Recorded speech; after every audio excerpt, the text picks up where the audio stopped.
Pemirsa, bagi calon legislatif yang duduk di partai lokal dan hendak meraih kursi di Gedung Dewan Perwakilan Rakyat Republik Indonesia atau DPR RI harus berafiliasi dengan partai nasional daripada pemilu legislatif 2019 nanti.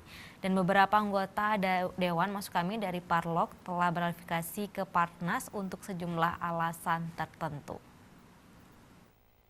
Sejumlah anggota Dewan di Dewan Perwakilan Rakyat DPR Aceh melakukan afiliasi atau bentuk kerjasama antara dua lembaga, yaitu antara Partai Lokal Parlok dengan Partai Nasional Parnas, agar tercapai keinginan dan harapan untuk memperoleh kursi di DPR RI, karena beberapa alasan yang salah satunya untuk dapat menyuarakan Aceh di tingkat pusat. Di antaranya Tengku Anwar Ramli, Ketua 4 di DPR Aceh, sudah daftar ke Partai Nasdem. Dan masih kendaraan politik yang sama, Ketua DPR Aceh Tengku Muharudin pun berafiliasi ke Nasdem untuk menuju Gedung Senayan, Jakarta.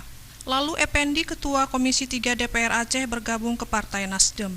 Setelah itu Kausar yang merupakan politisi Partai Aceh mengendarai kendaraan politik ke Partai Demokrat.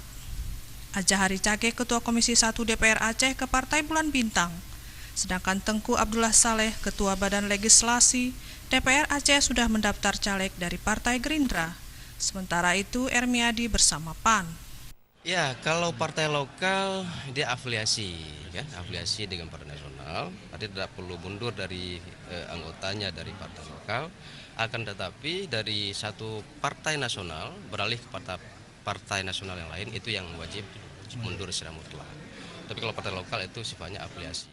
Seperti aturan yang berlaku bagi anggota Dewan yang mencalonkan diri sebagai caleg, harus mengundurkan diri dari keanggotaannya sebagai legislatif.